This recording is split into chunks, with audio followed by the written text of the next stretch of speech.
Hey, what up ladies and gents, it's your favorite Asian robot right here, and hopefully I will be your favorite Diablo 4 content creator. Now, I am going to show you the early game build for the Druid. Once again, this is up to level 20. Now, I'm actually showcasing this build at level 16, but that's because I've got a shit ton of renown bonuses. So basically, I will only use 22 points. Now, I'm going to expect that for this early game build, you've got at least 2 of the renowned skill point bonuses, okay? Please make sure you have that, because otherwise this build is not going to work very well for you at level 20. Now, let me remove my cam and get into the skill explanation. I'm just going to refund all my points first so that you guys can see what I'm doing, all right? My opening is Storm Strike. I go for the enhanced Storm Strike and then Lightning Storm. Okay, after this, I will usually go for Fierce Storm Strike. I've got my, this is how I generate spirit, right? And this is how I spend spirit using Lightning Storm. The key thing to all this is to understand that number one, Storm Strike will give you 25% damage reduction. So use it frequently in combat because that is your key to survival. Next, you can also immobilize all the enemies that you hit with Storm Strike and also make them vulnerable, which is really, really good. All right. Lightning Storm will just deal AoE damage, but it does a surprising amount of single target damage as well. Next, you want to have Enhanced Lightning Storm, all right, because you need to unlock the rest of this. And then you go for Primal Lightning Storm. The reason why you want Primal Lightning Storm with this 8% chance to immobilize enemies is because later on, several of your abilities will power up when you hit vulnerable, immobilize enemies, all that kind of stuff. All right. Now that you've come down here, you're going to get your first ever defensive skill, Cyclone Armor. Okay, grab this first before anything else. Enhance your Cyclone Armor, and then last but not least, get get Innate Cyclone Armor. Why? Whenever you trigger, Cyclone Armor has two parts to it. The first part is that it will passively grant you 10% non-physical damage reduction. So 10% resistance to all elements, basically. All right. This is very, very good. And the passive is always active, right? The active ability, I know, right? Passive is always active. Anyway, the active ability will allow you to knock back enemies, dealing damage, and, okay, slow them down by 70% for 2 seconds, giving you plenty of time to reposition yourself or, you know, launch an attack. And with the innate Cyclone Armor, you make them vulnerable as well, which, like I said, will chain with a lot of your other skills in future. Okay, next, you are going to need 2 more points to reach this tree. Okay, so what do you add here? I will usually add Heart of the Wild and 2 ranks into Abundance. Why Abundance? Abundance is so necessary for generating more spirit. Okay, 2 ranks is enough, but if you want the 3rd rank, you absolutely can. I leave that up to you. Okay, you're gonna need 4 points either way to get to this tree. And how I would spend my points, plain and simple, I would actually get the 3rd rank of Abundance, because Abundance is absolutely awesome. You just generating 18% more spirit means more uptime for your Lightning Storm, less time spent swinging with Storm Strike, which is a really good skill, but you need to understand that it's a melee skill. So ultimately, and it's also your basic skill. Okay, you don't want to use that too much. Okay, you still need 3 more points to get to this tree. So once again, I would put 3 into Nature's Reach. This will deal up to 9% increased damage to distant enemies that are not within melee range of you. However, you double that bonus if they're slowed, stunned, immobilized, or knocked back. Do you see how that works? Knock them back with Cyclone Armor, hit them with your Primal Lightning Storm, and this Nature's Reach will trigger, making it an insane combo against elites, things like that, or just against a horde of enemies that's coming onto you. You can devastate them very easily. All right, next, you've got 6 more points left to spend. Now, remember I said that there's 2 extra points coming from Renown, which I expect you to have at level 20, all right? You go Hurricane, Enhanced Hurricane, and then last but not least, I usually choose Natural Hurricane.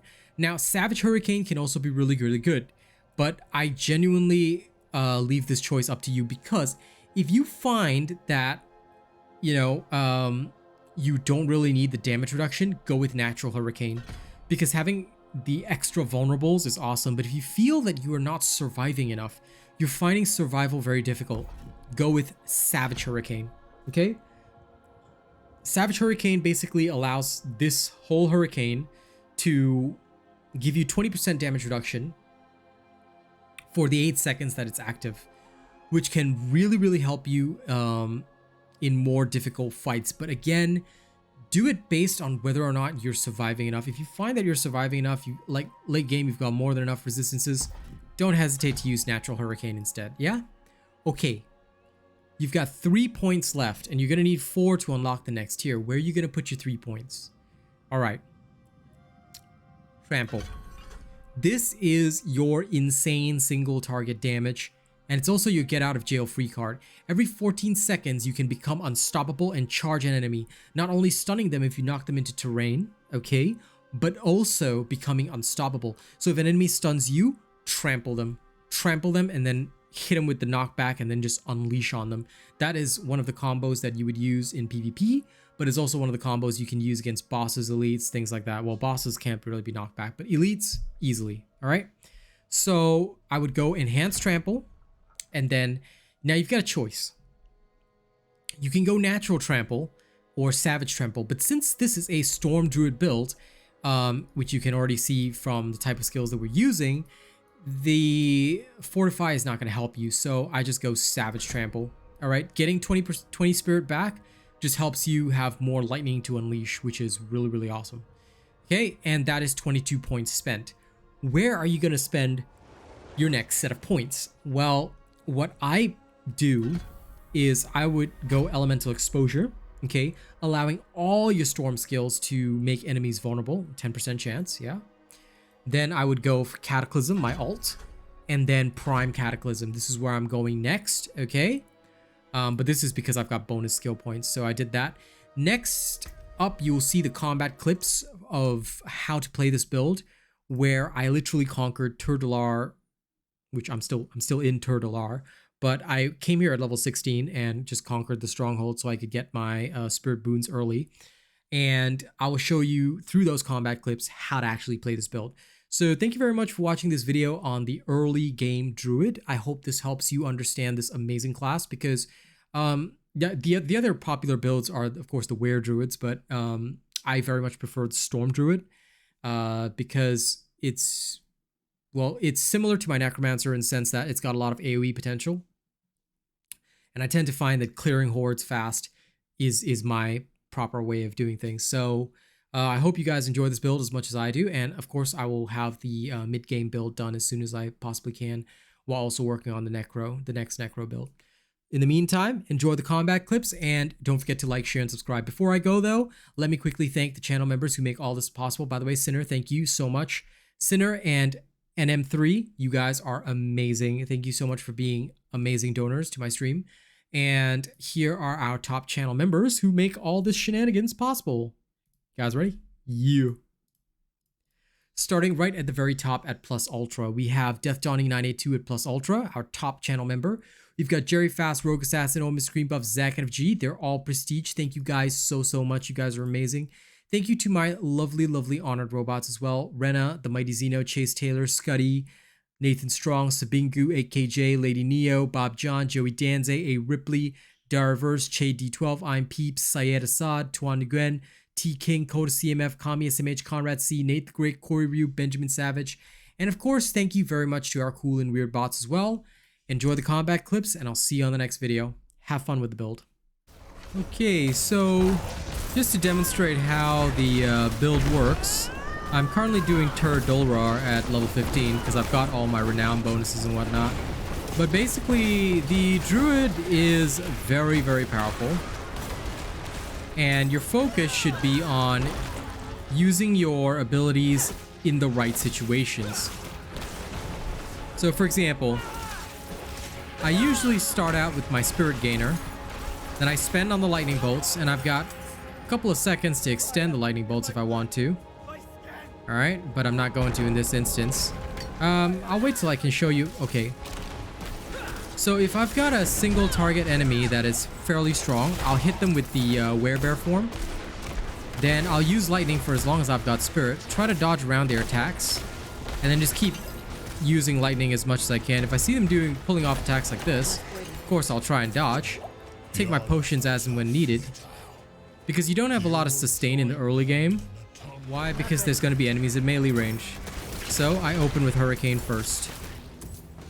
Then I'll use Cyclone and charge this person into a wall straight away. Alright, feeding off the fact that they were vulnerable. And basically wipe them out in that.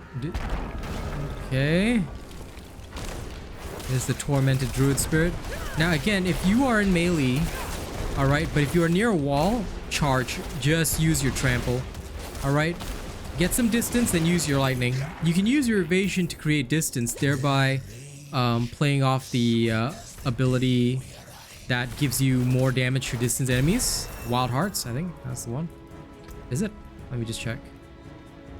Nature's Reach, sorry, not Wild Heart. Yeah, but that one will genuinely help you do a lot.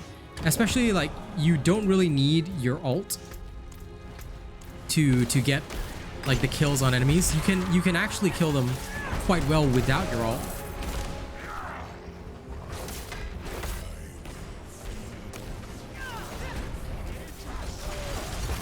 Now you see, if you're facing off against a big boss and you have your ult up, this is the time to use it.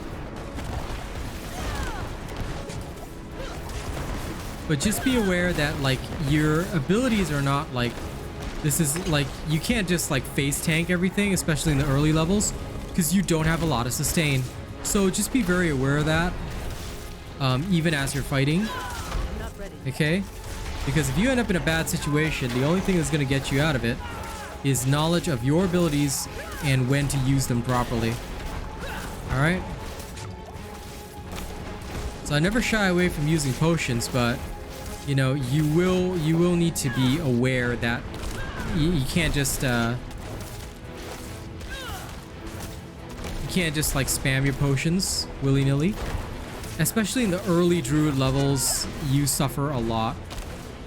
Why? Because you don't really have the same level of sustain that some of the other classes do. Like for example, your sustain compared to a necromancer's is nearly non-existent. Like a necromancer could literally survive, you know, Armageddon, but you cannot. So you have to know when to use your skills and how much damage you're actually dealing to your enemies. Just be very aware of that. If you find it too hard in the early levels, you can go to World Tier 1. But again, not recommended. Alright? The Druid is strong, but you do have to be just cautious of, like I said, how you apply your abilities and what you're actually doing with them. Because you know, you can't forget, Storm Strike gives you that damage reduction. Alright? And also, you know, helps to make other things vulnerable, blah, blah, blah. All of it is very helpful. And if you use everything correctly, you can do very well. As shown. See? No problem. Stronghold conquered.